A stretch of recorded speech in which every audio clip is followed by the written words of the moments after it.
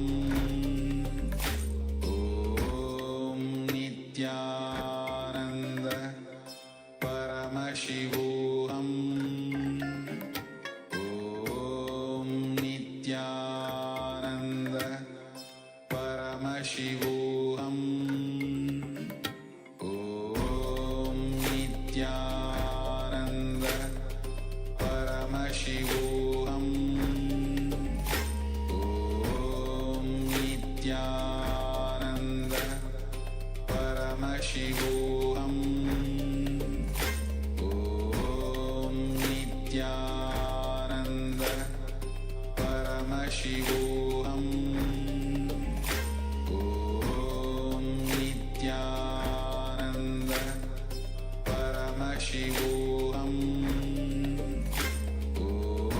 Om Nithyananda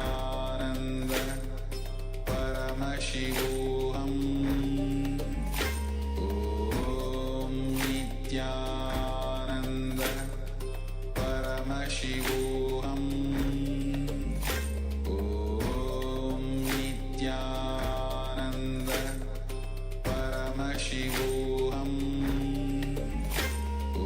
Om Nithyananda Paramashivoham. Om Nithyananda Paramashivoham. Om Nithyananda Paramashivoham. Om Nithyananda Paramashivoham. Om Nithyananda Paramashivoham.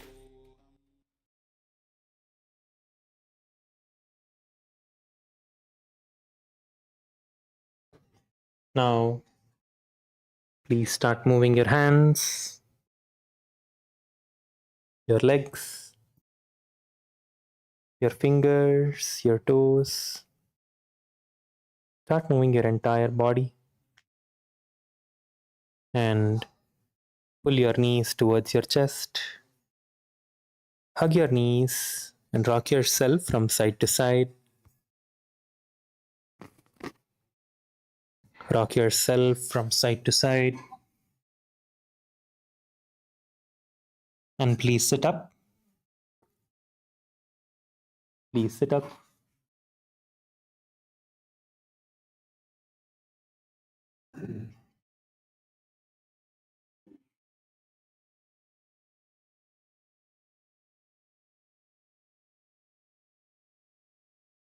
Let us now perform the Mahamantra meditation for the last few minutes. Please sit with your head, neck, and spine in a straight line. And let us intensely start humming from the core of your stomach, from the core of your being, vibrating your entire body. Inhale deeply and let us start humming.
Now,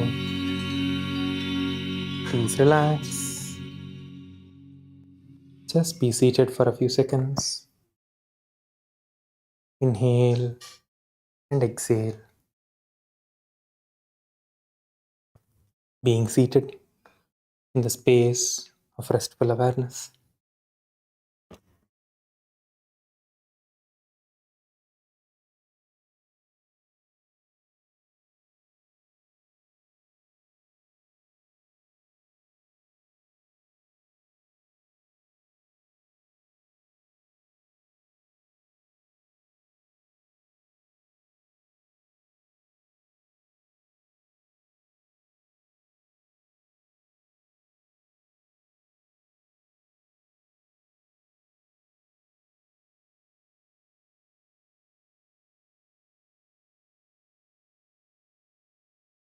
Let us now offer our gratitude to the Supreme Pontiff of Hinduism, Bhagavan Sri Nithyananda Paramashivoham. Please bring your hands into the Namaskara Mudra. Close your eyes. Visualize Swamiji in your inner space. Let us conclude with the Purna Mantra. Om Purnamadav Purnamidam Purnat Purnamudachyate Purnasya Purnamadhaya Purnamevavashishyate. Om Shanti Shanti Shanti Hari Om Tat Sat Sarvam Bhagavat Shri Nithyananda Paramashiva Padukarpanamastu. Om Nithyanandam. Thank you, everyone. Please gather back for puja at 9.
I am him. Yes. We will now begin with the Sadguru Vandanam. In the Sadguru Vandanam, we offer our gratitude to our Guru, our beloved Swamiji. The meaning of the mantra we are now going to chant is, I surrender onto that Guru who is in the space of eternal bliss, the bestower of supreme happiness, who is the embodiment of wisdom, who is beyond duality, who is omnipresent, to whom the supreme goal is giving the enlightenment experience, who is eternal, pure, and unshakable, who is the silent spectator of all thought processes, who is beyond emotions, and the one who is without the three qualities called Sattva, Rajas, and Tamas. Now please take a few flowers in your hands, close your eyes, and offer the flowers at Swamiji's Padukas at the end of the mantra. Nithyanandam Paramasukadam Kevalam Jnanamurtim Dvandvatitam Gagana Sadrisham Tattvamasyaadilaksham Ekam Nityam Vimalamachalam Sarvadhi Sakshi Bhutam Bhavatitam Triguna-rahitam Sadgurum Tam Namami. The next offering is the Guru Parampara Vandanam. In the Guru Parampara Vandanam, we offer our gratitude to the eternal lineage of all the Gurus, the enlightened masters. The meaning of the mantra we are now going to chant is, I surrender to the lineage of all my Gurus, which has Nithyanandeshwara Paramashiva as the beginning, Devi Nithyanandeshwari Paramashiva Shakti as the middle, and my Guru, Bhagavan Nithyananda Paramashivam, as the source onwards. Now please take a few flowers in your hands, close your eyes, and offer the flowers at Swamiji's Padukas at the end of the mantra. Nithyanandeshwara Paramashiva Samarambham Nithyanandeshwari Paramashiva Shakti Madhyamam Asmadacharya Nithyananda Pariyantam Vande Guru Paramparam. The next offering is the Arunagiri Yogeshwara Vandanam, where we offer our respects and gratitude to Bhagavan Arunagiri Yogeshwara, who is the incarnation of Paramashiva. The meaning of the mantra we are now going to chant is, the one who has the Tripundra and the sacred musk paste applied on his forehead, who is a wearer of a glittering garland, who has a loin cloth on his glittering hips, who wears the Dutura flower, the king cobra, and a crescent moon on his forehead. That Arunagiri Yogeshwara's presence happens. Now please take a few flowers in your hands, close your eyes, and offer the flowers at Swamiji's Padukas at the end of the mantra. Lalate Tripundri Nitilakrita Kasturi Tilakaha Puranmala Dharas Puritagati Kaupi Navasanaha Dadhano Dustaram Shirasi Panirajam Shashikalam Pradipas Sarvesham Arunagiri Yogi Vijayate. The next is the Tattvachavanam, the ritualistic cleansing of the mouth. Now keeping your right hand in the Gokarana Mudra, pour an udharni of water into your right palm and sip the water from the base of your right palm each time the word Svadha is chanted. Om Atmadattvam Shodhayami Svadha, Om Vidyadattvam Shodhayami Svadha, Om Shivadattvam Shodhayami Svadha. With the base of your right hand thumb, wipe your lips twice from the right to the left. Om Ham Hridayaya Namaha. Wash your hands with an udharni of water. With the tips of your right hand index, middle and ring finger, touch above the upper lip and below the lower lip. Wash your hands. With the tips of your right hand index finger and thumb joined together, touch your right nostril and left nostril. With the tips of your ring finger and thumb joined together, touch your right eye, right ear and left ear. Wash your hands with an udharni of water. With the tips of your little finger and thumb joined together, touch your navel center, right chest and left chest. With all 5 fingers joined together, touch the top of your head, right shoulder, left shoulder and heart center. Please wash your hands. The next is Shukla Mardharam. We chant this mantra invoking the energy of Mahaganapati, the Lord of spontaneous completion. The meaning of the mantra we are now going to chant is, I meditate upon the Lord Ganesha, who is clad in white garments, who is all-pervading, who is as bright colored as the moon, who has a smiling, pleasant face, having 4 shoulders and hands, who is the remover and pacifier of all obstacles. Now please take the akshata, the turmeric mixed rice, and a flower in your right hand. Keep both your hands as fists and tap the sides of your forehead along with the mantra. Shuklam Baradharam Vishnum Shashivarnam Chaturbhujam Prasannavadanam Dhyayet Sarva Vignopashantage. The next is the pranayama, the regulation of the prana, the life energy. Now continue to keep the akshata in your right hand. Open your little finger, ring finger and thumb. Inhale through the left nostril by closing your right nostril with the thumb. Hold your breath by closing both the nostrils and exhale through the right nostril while we chant the Samhita mantras.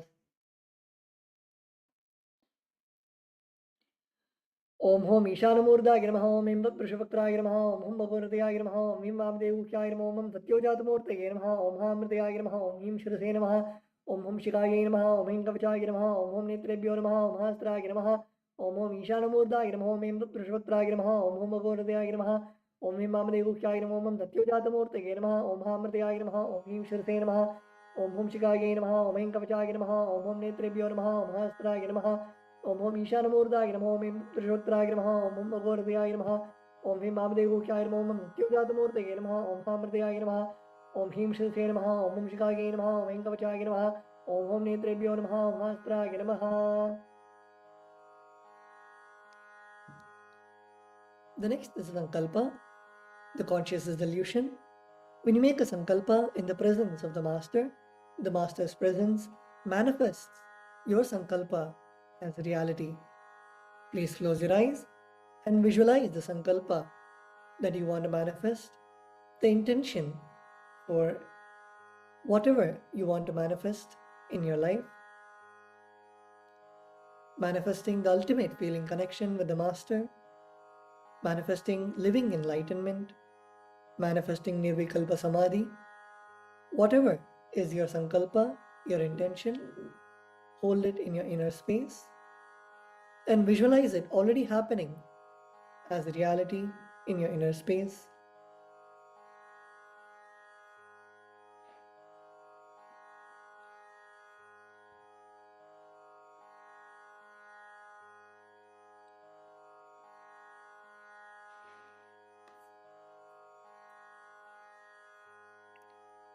Now keeping the akshata in your left palm, close it with your right palm and keep both the hands on the right thigh.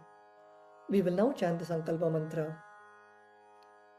Om Mamopatta Samasta Duritakshayadvara Bhagavat Shri Nithyananda Paramashiva Prityartham Shri Nithyanandeshwari Paramashiva Shakti Sameta Shri Nithyanandeshwara Paramashiva Prityartham Cha Shubhe Shobhane Muhurte Adya Brahmanaha Dvitiya Parardhe Shri Shvetavaraha Kalpe Vaivasvatamanvantare Ashtavimshatitame Nitya Yuge Prathame Pade Jambudvipe Bharatavarše Bharatakhande Meroho Dakshine Parshve Shakhabde Asmin Vartamane Vyavaharike Prabhavadinam Shashtyaha Samvatsaranam Madhye Vishwavasu Nama Samvatsare Dakshinayane Lakshmi Venkateshwara Ratau Kanyamase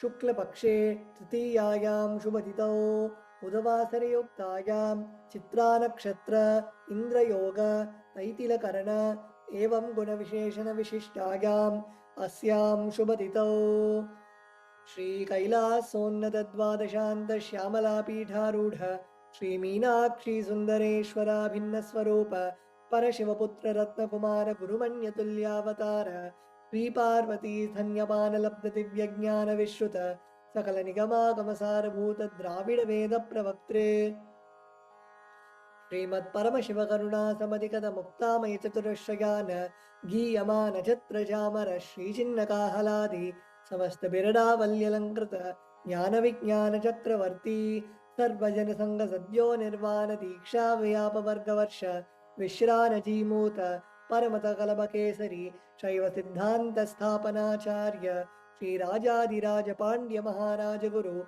Shapana Shakyadi Mahandakara Nivarana Jnana Bhanu Vikshana Narharha Dhvajotchedana Purvaka Srimad Vrishabadhvajastapaka Shaiva Samaya Kartre Sarvajna Peetharudha Shri Jagat Guru Shri Jnana Sambandha Deshika Swami Vagisha Sundara Manikya Vachaka Swami Nam Avatara Bhuta Shri Jnana Sambandha Swami Punarudhrita Shyamala Peeta Sarvajna Peeta Navatyuttara Dvishatatama Guru Mahasannidhana Arunagiri Yogishwara Paramparagata Arunachala Sarvajna Peeta Guru Mahasannidhana KAILASA Paramparagata Kanchi KAILASA Sarvajna Peeta Trayastrimshadutara Dvishatatama Guru Mahasannidhana Nityotsava Nityamangala Nityakalyan Nityarachita KAILASA Paramparagata Adi KAILASA Nityananda Peeta Mahasamsthana Mahasimhasana Peeta Kartre साक्षात् श्री परमशिव समुद्भूत कैलास परंपरागत वैवस्वतमनु इक्ष्वाकु हरिश्चंद्र भगीरथ श्रीरामचंद्र शूरसेन इत्याद्यनवच्छिन्न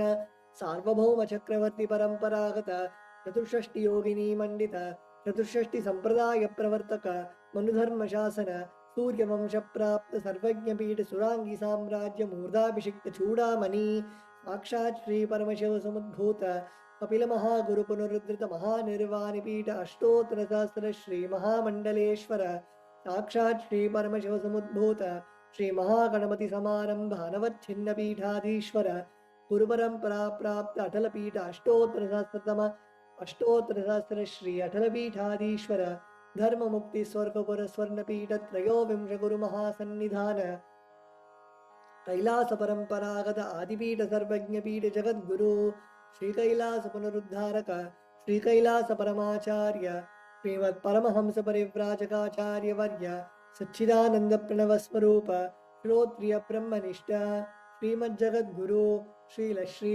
भगवत श्री नित्यानंद परमशिव श्री ज्ञान संबंध देशिक परमाचार्य स्वामिनां प्रीत्यर्थम तेषां पादारविन्दयोः भक्ति सिद्ध्यर्थम गुरुकृपा कटाक्ष सिद्ध्यर्थम क्षेम स्थैर्य वीर्य विजय आयुरारोग्य ऐश्वर्यानाम् अभिवृद्ध्यर्थम धर्मार्थ काम मोक्ष चतुर्विध फल पुरुषार्थ सिद्ध्यर्थम समस्त दुरितोपशान्त्यर्थम समस्त मंगलावाप्त्यर्थम भगवत् श्री नित्यानंद परमशिव प्रसादेन सकुटुम्बस्य ज्ञानवैराग्य जीवन मुक्ति प्राप्त्यर्थम श्री नित्यानंदेश्वरी परमशिव शक्ति समेत श्री नित्यानंदेश्वर परमशिव अवतार भूत श्री सर्वदेव देवी स्वरूप भगवत् श्री नित्यानंद परमशिव प्रत्यक्ष पाद पूजां करिष्ये श्री नित्यानंदेश्वरी परमशिव शक्ति समेत श्री नित्यानंदेश्वर परमशिव पूजां च करिष्ये ओम अपौपस्पृश्य.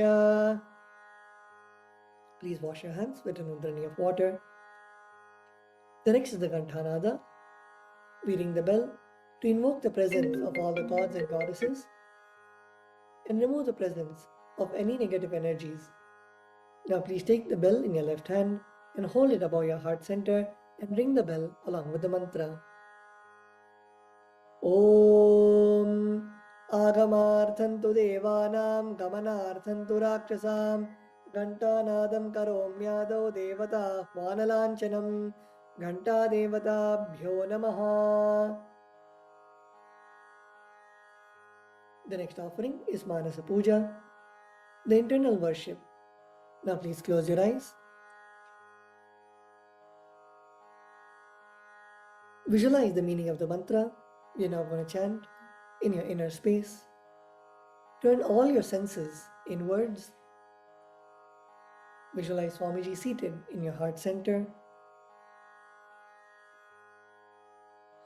What seed can I offer to the Master except my heart?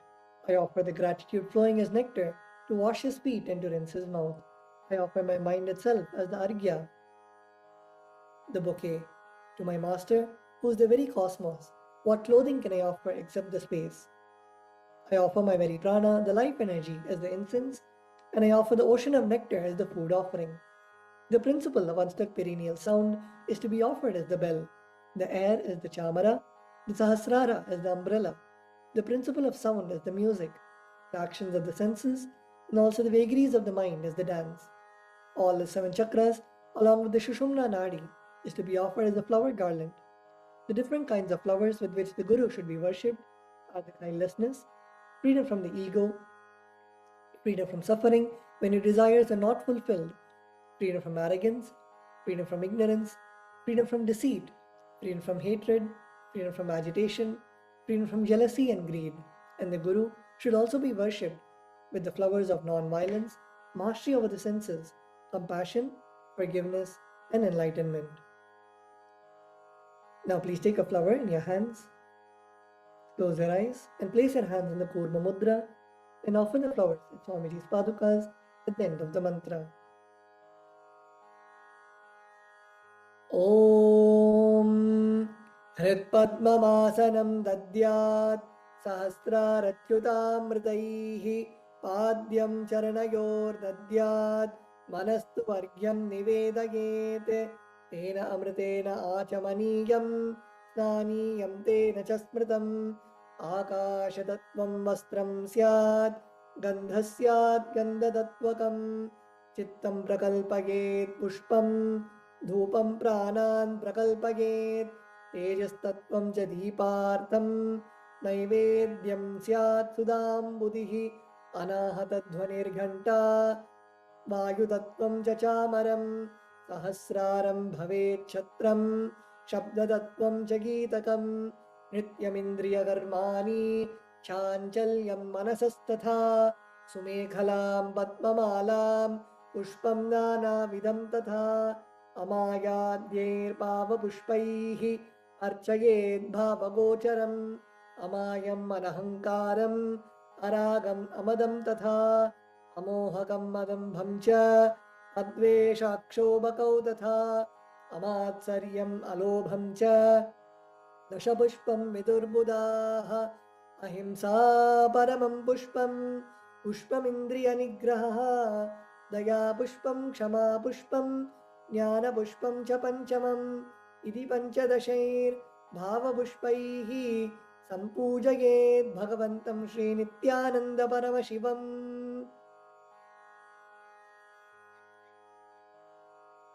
The next offering is the Upachara Puja. The first is the Asanam, the offering of seat to the Master. The meaning of the mantra we are now going to chant is, O the One who resides in all the beings, the One who is the very soul of all beings, I offer this seat to you. I surrender, I surrender.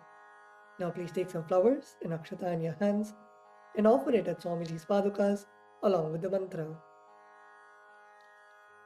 Asanam Om Sarvabhutantarasthaya Sarvabhutantaratmane Kalpayamyupaveshartham Asanam Te Namo Namaha.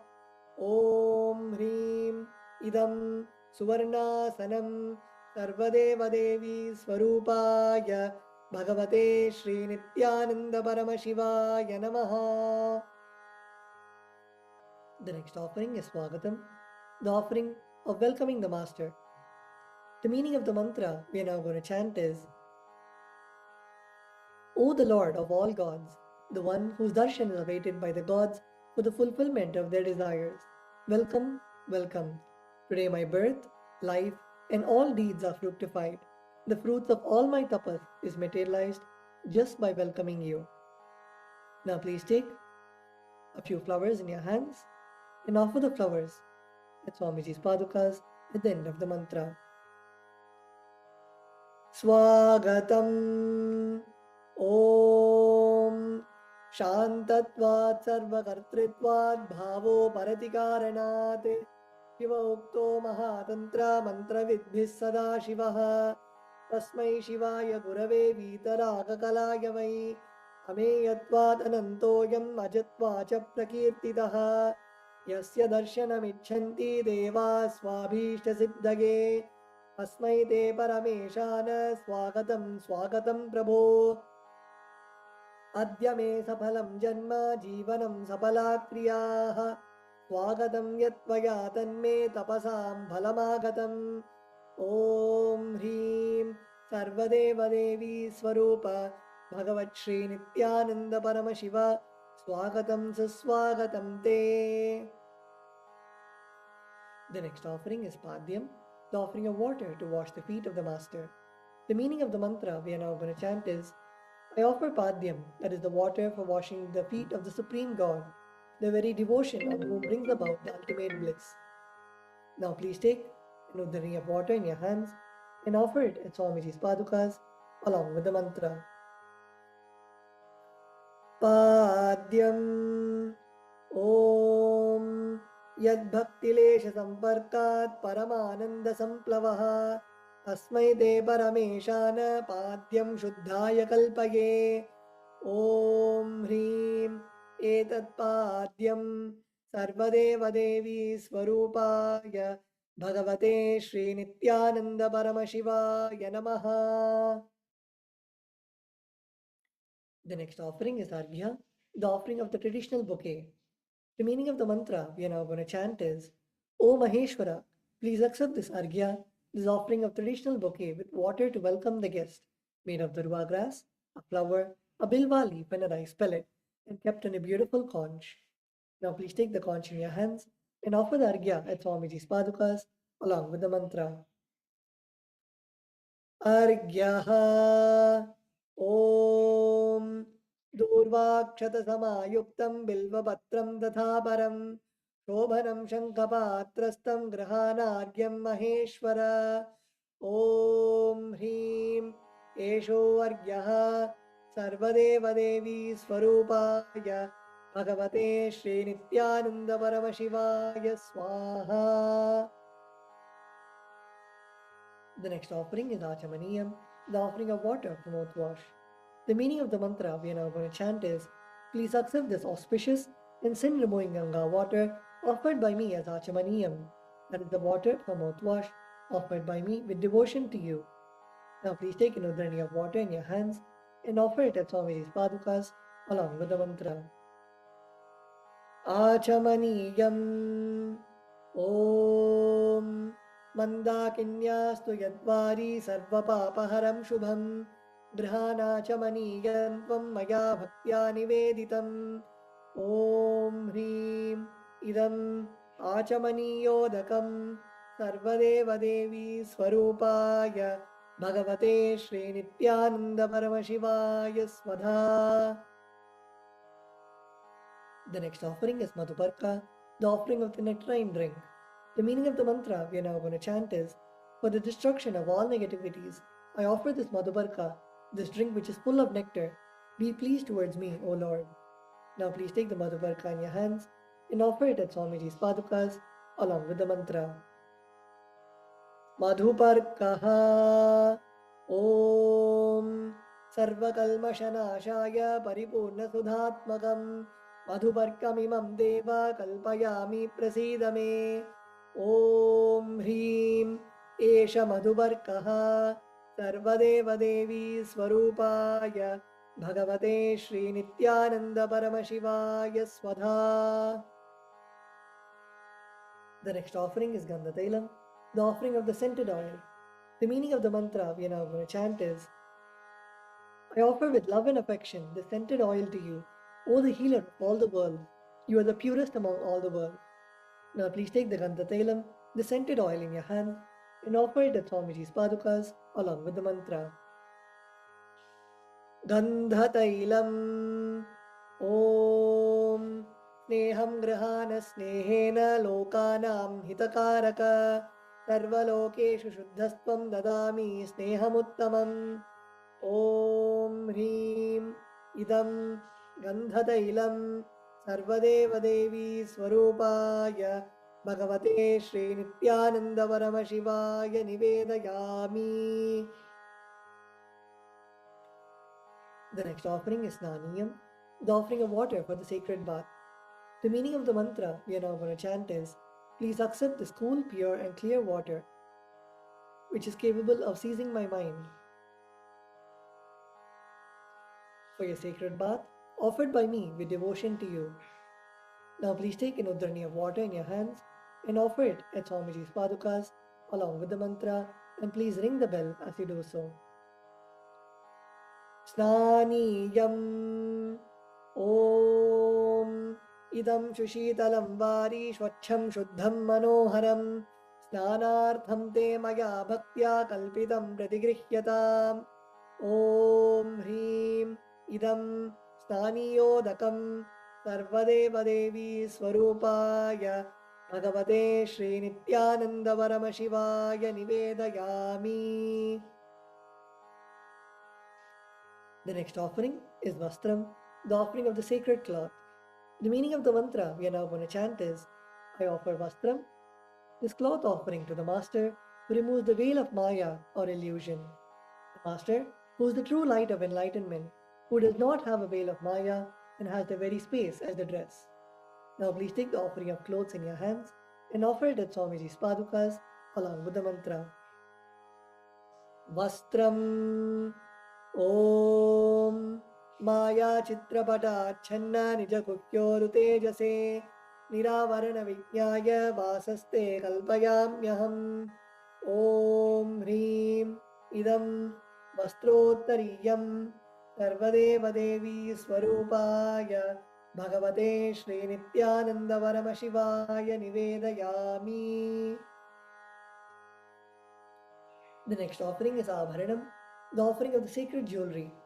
The meaning of the mantra we are now going to chant is, I offer this golden ornament to you, Master, who by the very nature has a gracefully beautiful body and is the repository of all power. May you be pleased. Now please take the jewelry in your hands and offer it at Swamiji's padukas along with the mantra.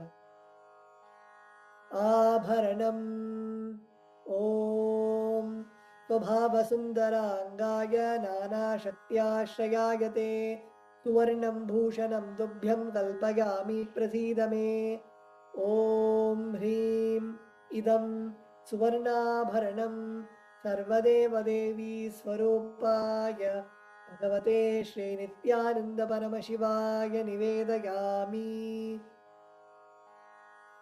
The next offering is Gandha, the offering of the sandalwood paste. The meaning of the mantra we are now going to chant is, I neither know what your body is, nor do I know what your actions are. Please accept and smear the sandalwood paste offered by me. Now please take the sandalwood paste in your hands and offer it at Swamiji's padukas along with the mantra. Gandha Om Shariram Tena Janami Cheshtam Naivacha Naivacha Maya Niveditan Gandhan Pratigrihya Vilipyatam Om Hrim Esha Gandha Sarvadeva Devi Swarupaya Bhagavate Shri Nithyananda Paramashivaya Namaha. The next offering is Pushpam, the offering of fragrant flowers. The meaning of the mantra we are now going to chant is, please accept these blissfully fragrant different kinds of flowers, which are taken from the forest of Turiya, that is the space of ultimate blissful awareness. Now please take some flowers, smear with sandalwood paste in your hands, and offer the flowers at Swamiji's padukas along with the mantra. Pushpam Om Turiyavana Sampannam Nana Gunamanoharam Ananda Saurabham Pushpam Grihyata Midamuttamam Om Hrim Etani Sachandana Pushpani Sarvadeva Devi Swarupaya Bhagavate Shri Nithyananda Paramashivaya Paushate. The next offering is Bilvavatram, the offering of the Bilva leaves. The meaning of the mantra we are now going to chant is, I offer you, O God of all gods, this holy Bilva leaf in which dwells the goddess of richness and which is so much loved by Lord Shiva. Now please take the Bilva leaf, smear the sandalwood paste in your hands and offer it at Swamiji's padukas along with the mantra. Bilva Patram Om Amritodbhavam Shri Vriksham Shankarasya Sada Priyam Bilva Patram Prayachami Pavitram Te Sureshwara Om Hrim Etani Sachandana Bilva Patrani Sarvadeva Devi Swarupaya Bhagavate Shri Nithyananda Paramashivaya Paushate. The next offering is Tulasi Patram, the offering of the Tulsi leaves. The meaning of the mantra we are now going to chant is, let this offering of the Tulsi leaf be unto the Supreme Soul, who has unlimited forms and who is the bestower of all boons. Now please take the Tulsi leaf, smeared with sandalwood paste in your hands, and offer it at Swamiji's padukas along with the mantra. Tulasi Patram Om Namaste Bahurupaya Vardamurtaye Paramatmane Swaha Om Hrim Idam Sachandana Tulasi Patram Sarvadeva Devi Swarupaya Bhagavate Shri Nithyananda Paramashivaya Namaha. The next offering is Dhupa, the offering of the lit incense. The meaning of the mantra we are now going to chant is, this incense smoke is made of sacred herbs of intoxicating fragrance. Please accept this incense smoke fit to be inhaled by all the devas. Now please take the lit incense sticks in your hands and slowly wave it towards Swamiji's padukas along with the mantra, and please ring the bell as you do so. Dhupaha Om Vanaspatiraso Divyo Gandhadhyassu Manoharaha Agreya Sarvadevanam Dhupoyam Pratigrihyatam Om Hrim Esha Dhupaha Sarvadeva Devi Swarupaya Bhagavate Shri Nithyananda Paramashivaya Namaha. The next offering is Deepa, the offering of the lit lamp. The meaning of the mantra we are now going to chant is,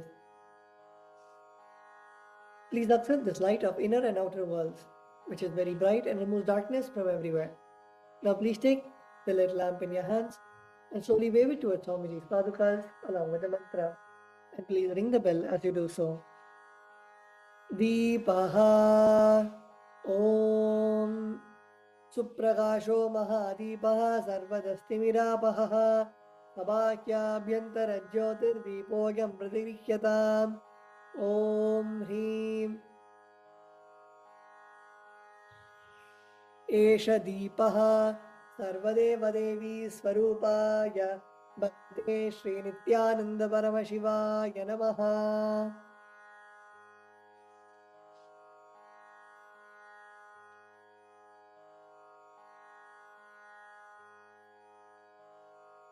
The next offering is Naivedyam, the offering of food. The meaning of the mantra we are now going to chant is, these different kinds of food offerings are prepared from sweetener and other ingredients. O Lord, please accept these food offerings prepared by me with devotion to you. Now please take an udhrani of water and hover it clockwise over the Naivedyam and offer the water in front of on Swamiji's padukas along with the mantra, and please ring the bell as you do so.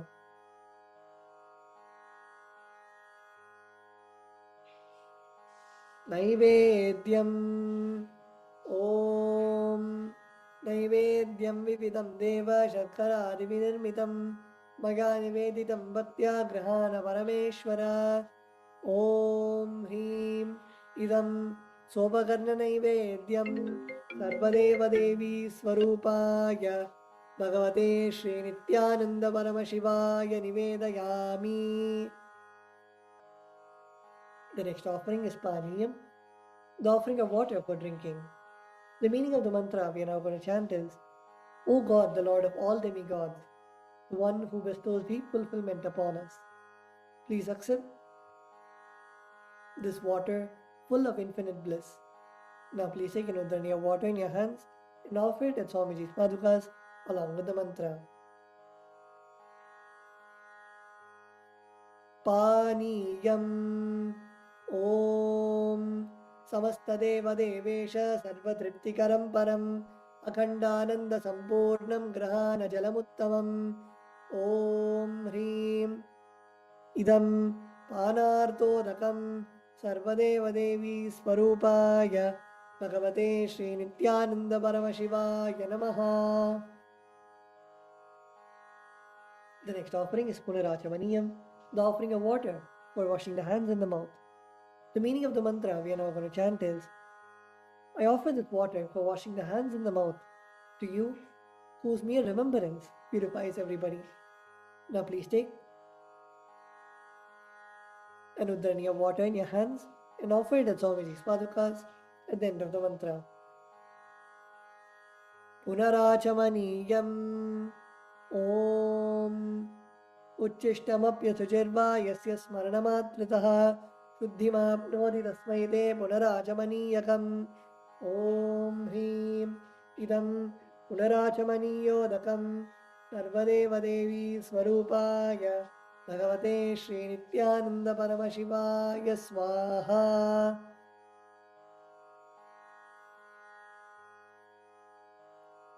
The next offering is Aratrikam, the offering of Arati. Now please take the lead camphor in your hands and slowly wave it towards Swamiji's padukas along with the mantra, and please ring the bell as you do so.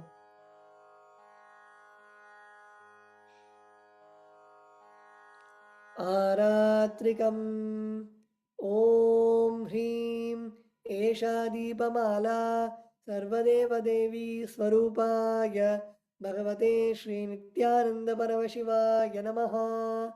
Om Sangrahanyeshtyayajate Imam Janatagum Sangrinaniti Dvadasharatnirashana Bhavati Dvadashamasa Samvatsaraha Samvatsarameva Varunde Maunji Bhavati Urvai Munjaha Urjameva Varunde Chitra Nakshatram Bhavati Chitram Va Etat Karma Karpuragauram Karunavataram Samsarasaram Bhujagendraharam Sada Vasantam Hridayarvinde Bhavam Bhavani Sahitam Namami Bhavam Bhavani Sahitam Namami Bhavam Bhavani Sahitam Namami.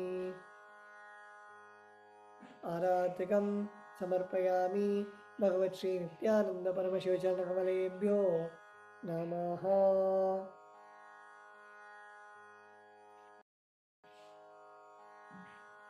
The next offering is Pushpanjali, the offering of the fragrant flowers. The meaning of the mantra we are now going to chant is: Guru is the Brahma, who is the source of creation of the universe. Vishnu, who is the source of sustenance of the universe.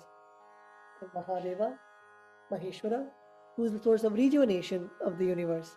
Guru is all the three put together in a single form. I surrender to that Guru. I surrender to the Guru, who by giving the knowledge about the self has burnt my karmic baggage of so many births. I surrender to the Guru, who is omnipresent and has given me a glimpse of his experience. I surrender to the Guru, removes the blinding darkness caused by the ignorance. I surrender to the Guru, who is the Lord of the cosmos, who is the Guru of the cosmos. My soul is the same soul which is in all the beings. I surrender to Bhagavan Dakshinamurti, the primordial Guru, who manifests himself differently in the form of Ishvara, Guru, and Atman, or the soul. I surrender to that Sadguru, who is in eternal bliss, the bestower of supreme happiness,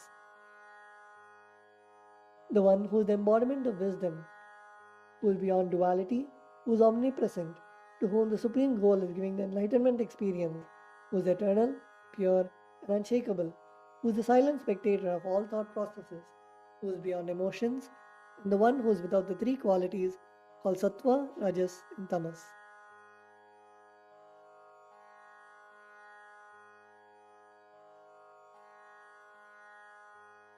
Now please take a few flowers in your hands, close your eyes, and offer the flowers at Swamiji's padukas at the end of the mantra.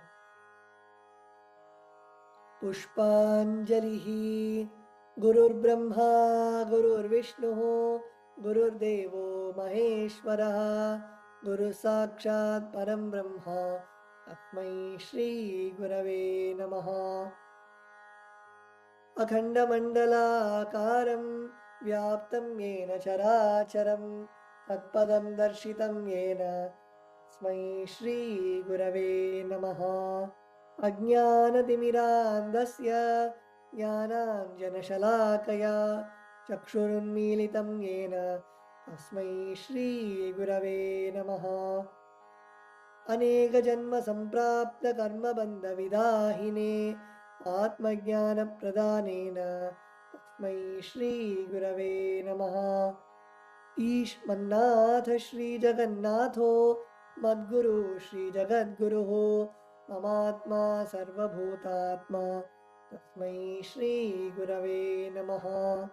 Ishvaro Gururatmeti Murti Bheda Vibhagine Yomavadvyapta Dehaya Dakshinamurtage Namaha. Nithyanandam Paramasukhatam Kevalam Jnanamurtim Vandvatitam Gaganasadrisham Namasyadilaksham Ekam Nityam Vimalamachalam सर्वदी साक्षिभूतं भावातीतं त्रिगुणरहितं सद्गुरुं तं नमामि। पुष्पाञ्जलिं समर्पयामि भगवत् श्री नित्यानन्द परमशिवचरणकमलेभ्यो नमः। ॐ नित्यानन्दम्।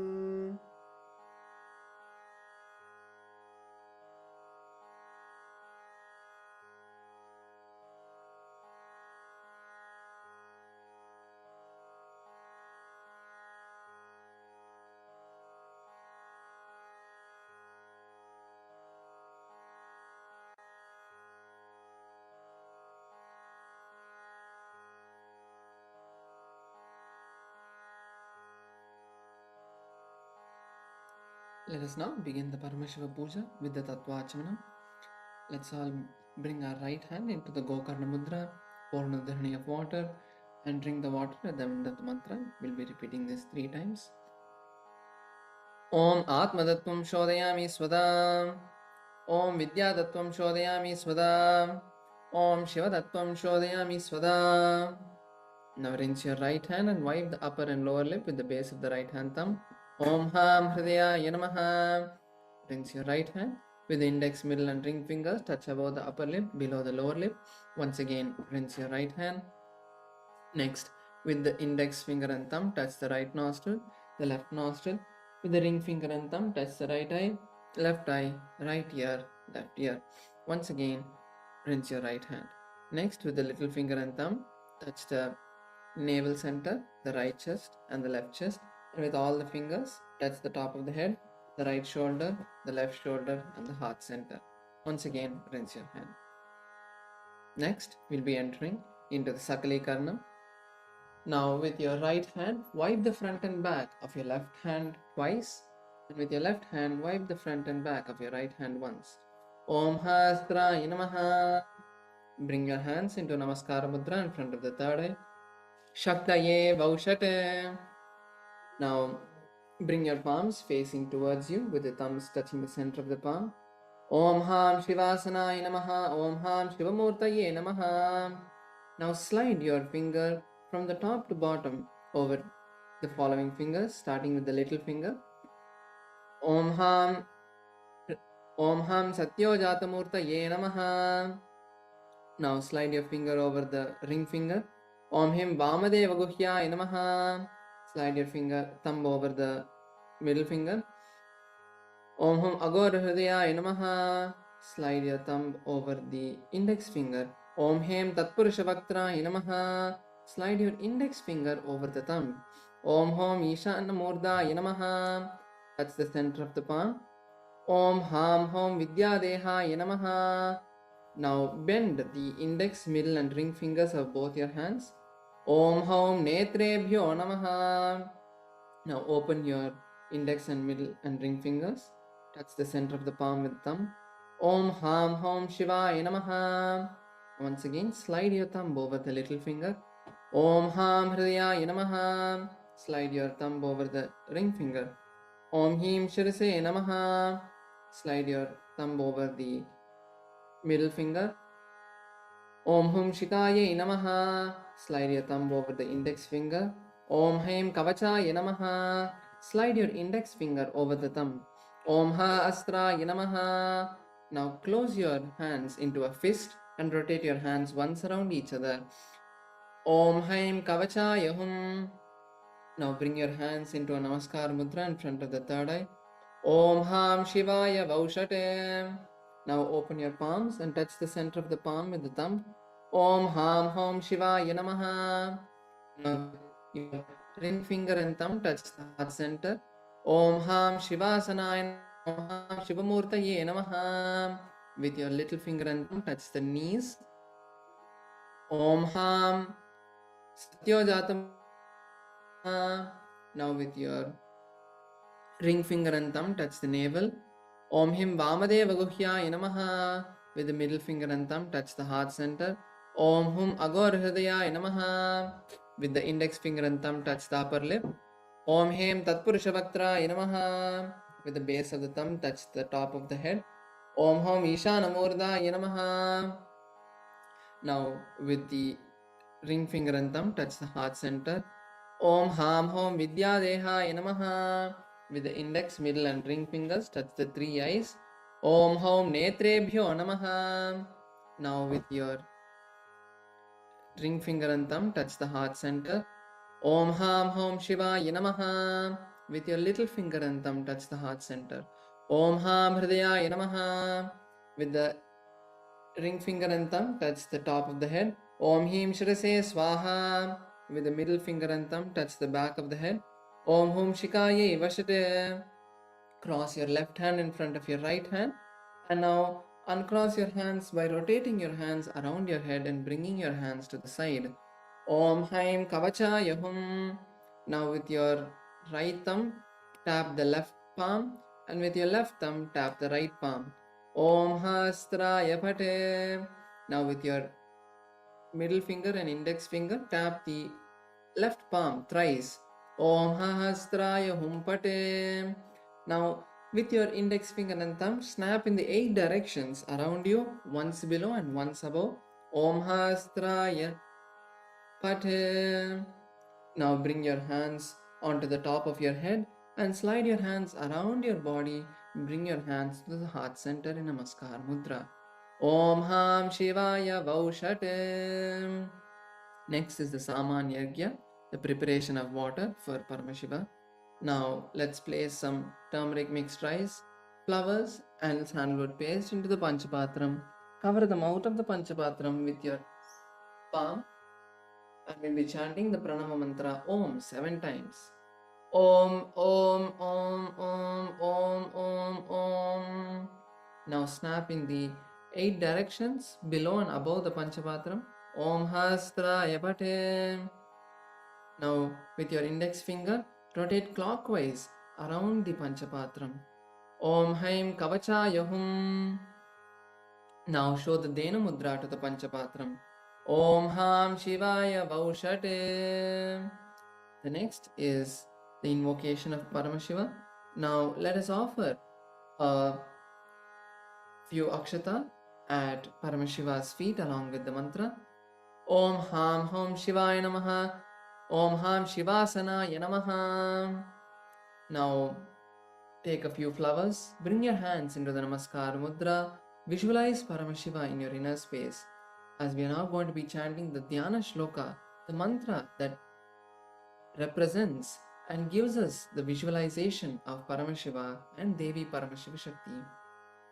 Lalate Tripundri Nitila Drita Kasturi Tilakaha Spuranmala Dara Spurita Katikopi Navasanaha Dadano Dushtaram Shirasi Panirajam Shashikalam Pradipa Sarvesham Arunagiri Yogi Vijayate Indhuniva Panchamukha Hastadashayuktam Shulamrigatankamasi Vajrama Bhayam Syat Pashavaradankushamanijvalanavame Shvetakamalasana Sadashiva Swarupam. Now offer the flowers at Paramashiva's feet. Om Ham Hom Shivaya Namaha. Shri Nithyanandeshwari Paramashiva Shakti Sameta Shri Nithyanandeshwara Paramashivaya Namaha. Dhyayami Avahayami. Now we'll be showing the various Avahanadi mudras, requesting Paramashiva to be seated and accept our puja. Now open your palms with the palms facing up and your thumbs on top of your palms. Om Ham Shivaya Namaha Ityavahana Mudram Pradashya. Turn your palms down. Stapana. Bring your hands into a fist with the thumbs up. Sannidhana. Bring your thumbs inside your fist. Nishtara Mudra. Now interlace your fingers inside out with the thumbs up. Astraya Humpat Iti Kalakanti Mudram Pradashya. Now show the Linga Mudra. Linga Mudram. Now show the Namaskara Mudra. Namaskara Mudram. Now with your index finger, perform the Avakuntana around Paramashiva. Om Kavachayahum iti Avakuntana Mudram cha Pradashya. Next we'll be beginning with the Upachara Puja, offering the various external worship and offerings to Paramashiva.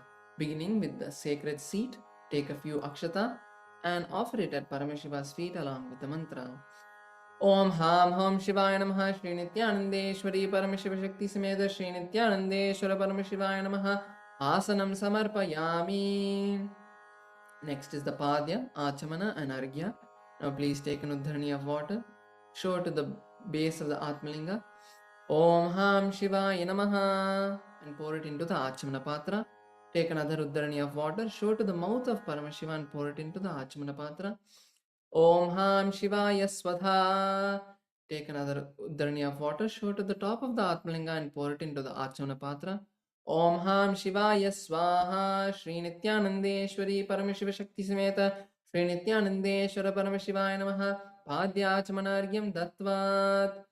Now we'll be entering into the Snaniyam, which is the sacred bath. Please take some water in your right hand and the bell in your left hand and slowly offer the water onto the Atmalinga. And please ring the bell as you do so. Om Ham Hom Shivaya Namaha Shri Nithyanandeshwari Paramashiva Shakti Sameta Shri Nithyanandeshwara Paramashivaya Namaha Snanam Samarpayami. Now take another Uddharani of water, show it to the mouth of the Atmalinga and pour it into the Achamana Patra. Om Ham Shivaya Swadha. The next is Vastram, Abharanam, the sacred jewelry and clothes. Now please take a few flowers and akshata in your right hand. Hover it clockwise around the Vastram and Abharanam and offer it at Paramashiva's feet. Om Ham Hom Shivaya Namaha Shri Nithyanandeshwari Paramashiva Shakti Sameta Shri Nithyanandeshwara Paramashivaya Namaha Vastra Yajno Pavita Uttariya Barnatam Akshatan Samarpayami. The next is the Gandha and Kumkum. Now please take some sandalwood paste and apply it on the top of the Atmalinga and apply the Kumkum on top of the sandalwood paste. Om Ham Hom Shivaya Namaha Shri Nithyanandeshwari Paramashiva Shakti Sameta Shri Nithyanandeshwara Paramashivaya Namaha Gandhan Dharayami. Now for the Kumkum. Gandhasyopari Haridra Kumkuma Churnam Samarpayami. Next is the Ashtapushpa Puja, where we offer the flowers to the various different forms of Paramashiva and Devi Paramashiva Shakti. Each time the word Namaha is chanted, offer a flower on your Atmalinga. Om Bhavaya Devaya Namaha Bhavasya Devasya Patne Namaha Om Sharvaya Devaya Namaha Sharvasya Devasya Patne Namaha Om Ishanaya Devaya Namaha Ishanasya Devasya Patne Namaha Om Pashupade Devaya Namaha Pashupade Devasya Patne Devaya Namaha Rudrasya Devasya Patne Namaha Om Ugraya Devaya Namaha Ugrasya Devasya Patne Namaha Om Bhimaya Devaya Namaha Bhimasya Devasya Patne Namaha Om Pashupade Devaya Namaha Mahate Devasya Patne Namaha Om Ham Hom Shivaya Namaha Shri Nithyanandeshwari Paramashiva Shakti Sameta Shri Nithyanandeshwara Paramashivaya Namaha Ashtapushpa Pujam Samarpayami. The next is the offering of Bilva. Please take a Bilva or some flowers smeared with sandalwood paste and offer it at Paramashiva's feet. Om Ham Hom Shivaya Namaha Shri Nithyanandeshwari Paramashiva Shakti Sameta Shri Nithyanandeshwara Paramashivaya Namaha Bilva Patram Samarpayami. Next we'll be entering into the Ganta Puja. Please take an Uddharani of water and sprinkle it on the bell. Om Hasraya Namaha. Next take an Uddharani of water and sprinkle it on Dhupa. Om Hasraya Pate. Now take a flower and offer it on the Dhupa. Om Ham Hridayaya Namaha. Now please slowly wave the Dhupa towards Paramashiva and please ring the bell as you do so. Om Ham Hom Shivaya Namaha Shri Nithyanandeshwari Paramashiva Shakti Sameta Shri Nithyanandeshwara Paramashivaya Namaha Dhupamagrapayami. Now take an Uddharani of water, show it to the mouth of a Paramashiva and offer it in the Achamana Patra. Om Ham Shivaya Swadha. Next is the Deepa. Please take an Uddharani of water and sprinkle it on the Deepa. Om Hastraya Phate. Take a flower and offer it on the Deepa. Om Ham Hridayaya Namaha. Now slowly take the Deepa and wave it towards Paramashiva and please ring the bell as you do so. Om Ham Hom Shivaya Namaha Shri Nithyanandeshwari Paramashiva Shakti Sameta Shri Nithyanandeshwara Paramashivaya Namaha Deepam Sandarshayami.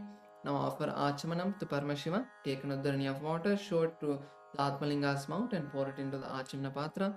Om Ham Shivaya Swadha. The next is Naivedyam. Take an Uddharani of water and sprinkle it on the Naivedyam. Om Hastraya Pate. Now offer a flower on the Nevedyam. Om Ham Hridayaya Namaha. Now take an Uddarni of water, over it clockwise thrice around the Nevedyam and offer it at Paramashiva's feet. Om Ham Hom Shivaya Namaha. Shri Nithyanandeshwari Paramashiva Shakti Sameta Shri Nithyanandeshwara Paramashiva Namaha. Nevedyam Nivedayami. Now offer Achamanam to Paramashiva. Take an Uddarni of water, show to the mouth of Paramashiva and offer it into the Achamana Patra. Om Ham Shivaya Svadha. The next is Tambulam. If you have the beetle leaf and beetle nut, please take that in your hands, or else take the Akshata in your hands and offer it at Paramashiva's feet.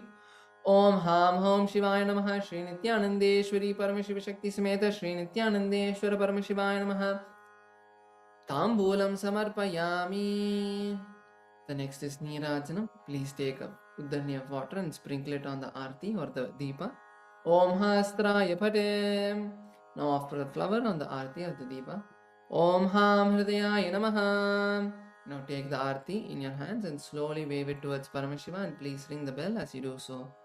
Om Somo Vaetasya Rajyamadatteyo Rajasan Rajyo Vaso Me Neshate Devasuva Metani Havigum Sibhavanti Ya Etavanto Vai Devanagum Samaha Taevasmai Savan Prayachanti Tayenam Punaswante Rajyaya Devasuraja Bhavati Karpura Gauram Karunavataram Samsarasaram Bhujigendraharam Sada Vasantam Hridayaravinде Bhavam Bhavani Saitam Namami Bhavam Bhavani Saitam Namami Bhavam Bhavani Saitam Namami. Now keep the Arti down, take a few flowers and hover it clockwise around the Arti and offer it at Paramashiva's feet. Om Ham Om Shivaya Namaha. Shri Nithyanandeshwari Paramashiva Shakti Sameta Shri Nithyanandeshwara Paramashivaya Namaha. Karpur Neerajanam Sandarshayami Rakshandarayami. Offer the flowers at Paramashiva's feet. Now please take a few more flowers in your hands. Bring your hands in the Namaskara Mudra and with utmost gratitude offer it at Paramashiva's feet. Om Ham Hom Shivaya Namaha. Shri Nithyanandeshwari Paramashiva Shakti Sameta Shri Nithyanandeshwara Paramashivaya Namaha. Pushpanjalim Samarpayami. Next is the Gayatri Mantra Japa and the Shiva Moola Mantra Japa. Please begin with the Gayatri Mantra Japa.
Next, we'll be beginning with the Shiva Moola Mantra Japa. Please bring your hands in the Namaskara Mudra and internally chant the Shiva Moola Mantra 11 times.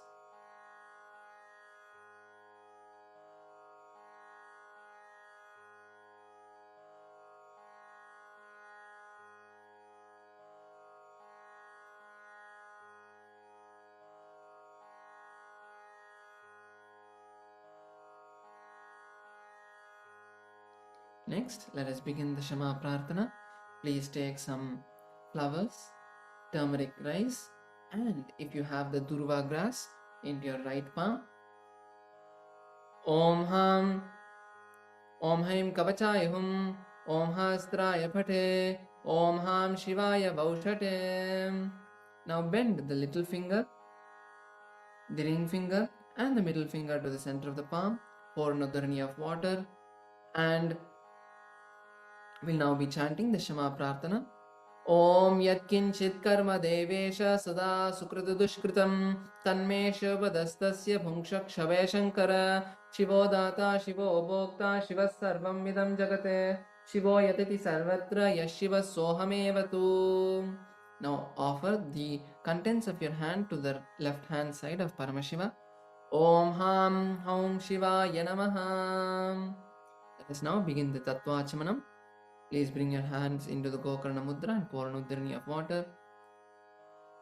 Om Atma Tattvam Shodhayami Svada. Om Vidya Tattvam Shodhayami Svada. Om Shiva Tattvam Shodhayami Svada. Now rinse your right hand. Wipe the upper and lower lip with the base of the right hand thumb. Om Ham Hridayaya Namaha. Rinse the right hand. Now touch the upper and lower lip with the index and middle and ring fingers. Once again rinse the right hand. Now with the index finger and thumb, touch the right nostril, the left nostril. With the ring finger and thumb, touch the right eye, the left eye, right ear, left ear. Once again rinse your right hand. Next with the little finger and thumb, touch the navel, the right chest, the left chest. And with all the fingertips, touch above the head, the top shoulder, the right shoulder, the left shoulder and the heart center. Once again rinse your right hand. Now let's bring our hands into the Namaskara Mudra and visualize all the greatest things Swamiji and Paramashiva have manifested for us. And with that space of gratitude, let us chant the Purna Mantra and offer this gratitude at Paramashiva and Swamiji's feet. Om Purnamadav Purnamidam Purnat Purnamudachyate Purnasya Purnamadaya Purnamevavashishyate. Om Shanti Shanti Shanti Harihi Om Tat Sat Sarvam Bhagavat Shri Nithyananda Paramashiva Padukarpanamastu. Om Nithyanandam. Now everyone can offer the Namaskaram at Paramashiva's feet and Swamiji's feet. Thank you all. Nithyanandam.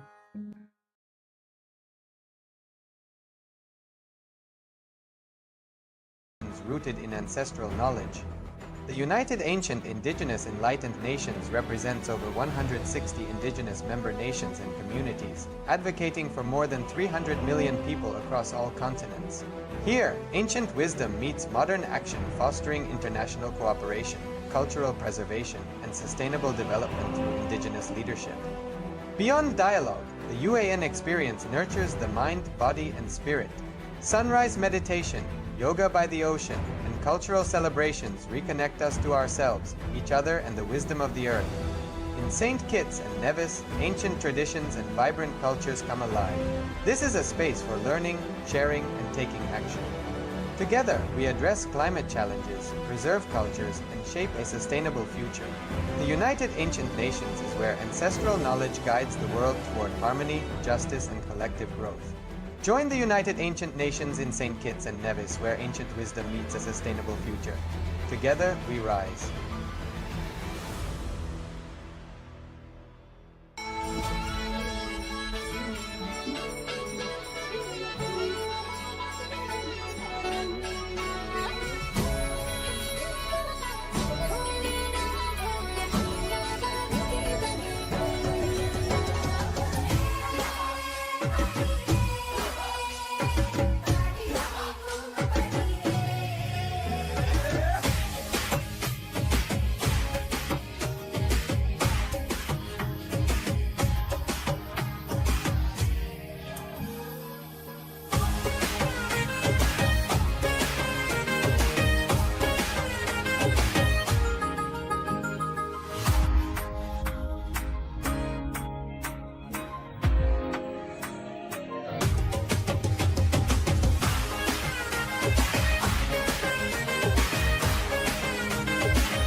In the heart of St. Kitts and Nevis, where the ocean meets the sky, a historic gathering is unfolding.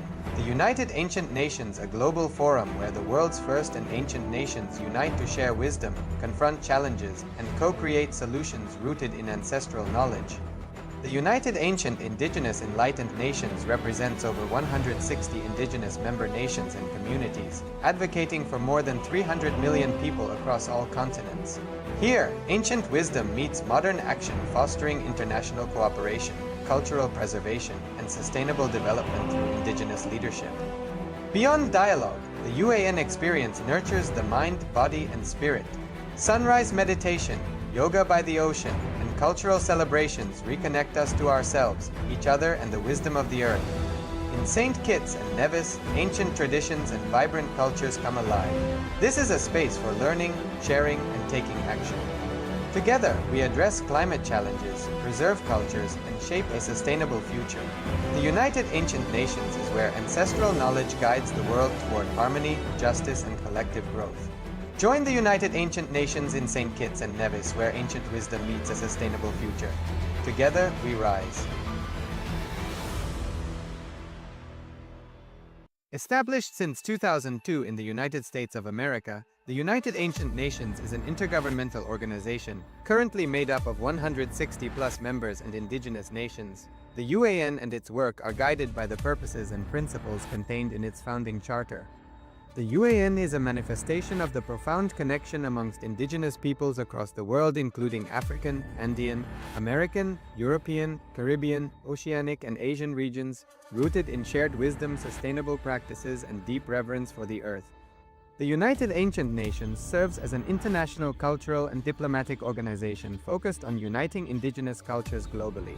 Our governance structure is council-based without territorial claims, led by a collective leadership through our General Secretariat.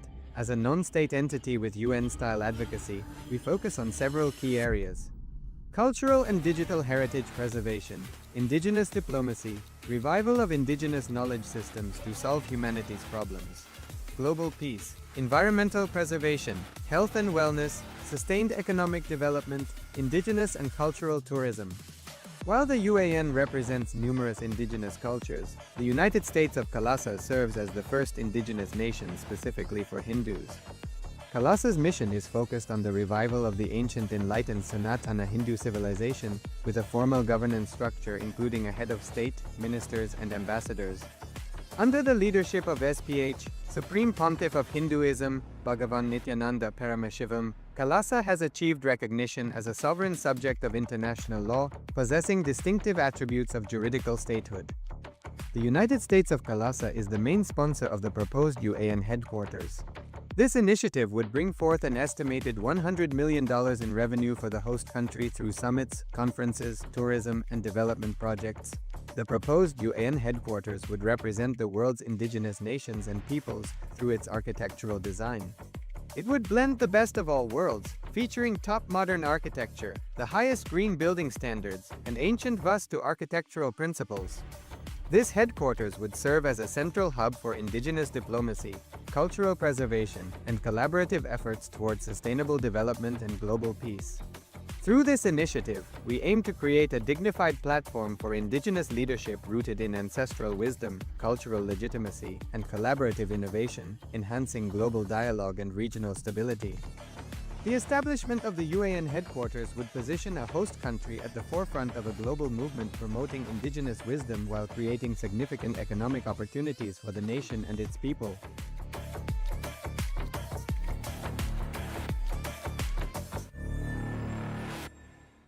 In the heart of St. Kitts and Nevis, where the ocean meets the sky, a historic gathering is unfolding. The United Ancient Nations, a global forum where the world's first and ancient nations unite to share wisdom, confront challenges, and co-create solutions rooted in ancestral knowledge. The United Ancient Indigenous Enlightened Nations represents over 160 indigenous member nations and communities, advocating for more than 300 million people across all continents. Here, ancient wisdom meets modern action, fostering international cooperation, cultural preservation, and sustainable development through indigenous leadership. Beyond dialogue, the UAN experience nurtures the mind, body, and spirit. Sunrise meditation, yoga by the ocean, and cultural celebrations reconnect us to ourselves, each other, and the wisdom of the earth. In St. Kitts and Nevis, ancient traditions and vibrant cultures come alive. This is a space for learning, sharing, and taking action. Together, we address climate challenges, preserve cultures, and shape a sustainable future. The United Ancient Nations is where ancestral knowledge guides the world toward harmony, justice, and collective growth. Join the United Ancient Nations in St. Kitts and Nevis, where ancient wisdom meets a sustainable future. Together, we rise. Established since 2002 in the United States of America, the United Ancient Nations is an intergovernmental organization currently made up of 160+ members and indigenous nations. The UAN and its work are guided by the purposes and principles contained in its founding charter. The UAN is a manifestation of the profound connection amongst indigenous peoples across the world, including African, Andean, American, European, Caribbean, Oceanic, and Asian regions, rooted in shared wisdom, sustainable practices, and deep reverence for the earth. The United Ancient Nations serves as an international cultural and diplomatic organization focused on uniting indigenous cultures globally. Our governance structure is council-based without territorial claims, led by a collective leadership through our General Secretariat. As a non-state entity with UN-style advocacy, we focus on several key areas: cultural and digital heritage preservation, indigenous diplomacy, revival of indigenous knowledge systems to solve humanity's problems, global peace, environmental preservation, health and wellness, sustained economic development, indigenous and cultural tourism. While the UAN represents numerous indigenous cultures, the United States of KAILASA serves as the first indigenous nation specifically for Hindus. KAILASA's mission is focused on the revival of the ancient enlightened Sanatana Hindu civilization with a formal governance structure including a head of state, ministers, and ambassadors. Under the leadership of SPH, Supreme Pontiff of Hinduism, Bhagavan Nithyananda Paramashivoham, KAILASA has achieved recognition as a sovereign subject of international law, possessing distinctive attributes of juridical statehood. The United States of KAILASA is the main sponsor of the proposed UAN headquarters. This initiative would bring forth an estimated $100 million in revenue for the host country through summits, conferences, tourism, and development projects. The proposed UAN headquarters would represent the world's indigenous nations and peoples through its architectural design. It would blend the best of all worlds, featuring top modern architecture, the highest green building standards, and ancient Vastu architectural principles. This headquarters would serve as Nithyanandam Paramasupadam Kevalam Jnanamurtam Dvandvatitam Gaganasarusham Tattamasya Laksham Ekam Nityam Vimalamachalam Sarvadhi Sakshi Bhutam Bhavatitam Trigunarahitam Sadgurum Tam Namami. Nithyanandam, all of you. Nithyanandam. And welcome to today's Glimpses of Paramashivoham. And this beautiful journey before we start the actual Paramashivoham program itself. So we just had the intense yoga session and the puja we had. And yoga, especially yoga, was having more advanced asanas today.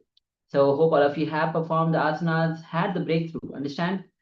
Only when you start performing yoga, bring consistency to yoga, as Swamiji mentions again and again, you will be actually able to see the transformation, because Swamiji says yoga itself is a power manifestation. So make sure that you are performing the yoga every day without missing. And Swamiji says actually if you are missing it, you do the completion that night itself. Why you are missing it? What is the pattern which is making you miss the yoga? And after this, we just had the puja session where you offer your gratitude, all the 5 senses, to the Supreme Pontiff of Hinduism, Bhagavan Sri Nithyananda Paramashivoham, who is the living incarnation of Paramashivoham himself. Yes, and with the blessings of Supreme Pontiff of Hinduism, Bhagavan Nithyananda Paramashivoham, we welcome each and every one of you who are here on Zoom, and also all the participants who have joined us in YouTube, to another exciting day of the Glimpses of Paramashivoham. Now, let us come to that space of oneness. Let us continue to remain in that space of oneness that we experienced when we had the Nithyananda Yoga, the Pratyaksha Pada Puja, and then the Paramashiva Puja. Only when you're in that space of Paramashivoham, you will be able to offer the Paramashiva Puja. So we'll continue to be in that space as we continue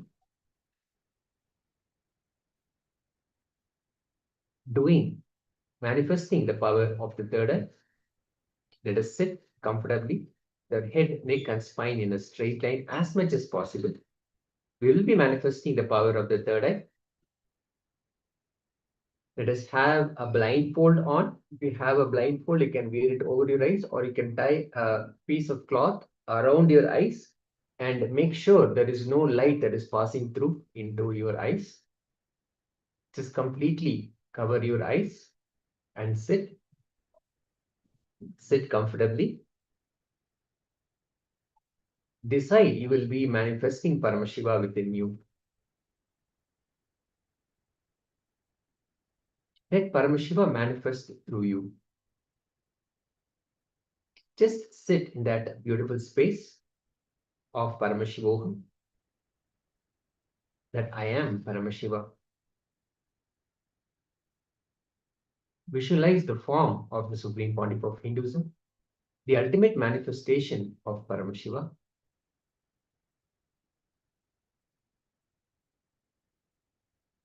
When you remember the form, you invoke his presence.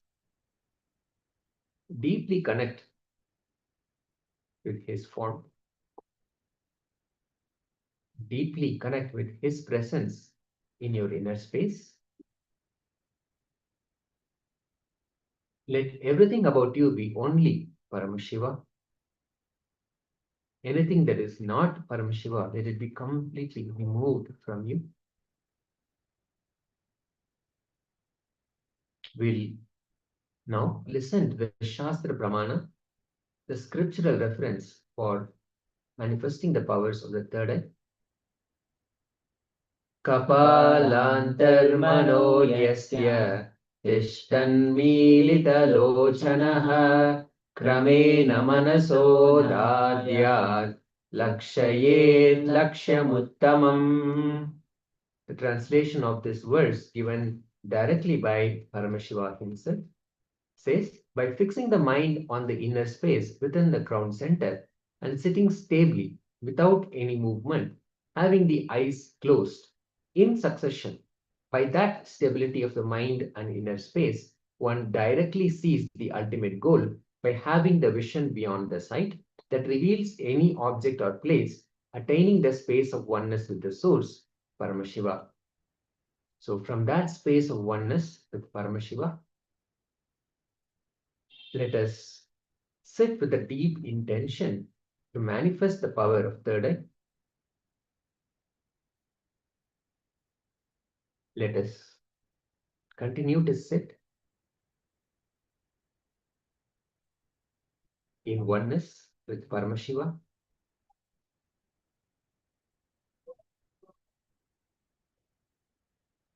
Inhale and exhale slowly and deeply.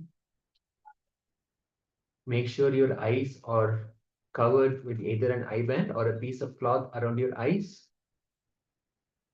Let us chant the Mahavakya intensely. Om Nithyananda Paramashivoham. Om Nithyananda Paramashivoham. Om Nithyananda Paramashivoham. Chant intensely again and again, remembering your original space, your original state of Paramashivatva. Let Paramashiva manifest through all of us and reveal the objects and places, give us the vision beyond the sight.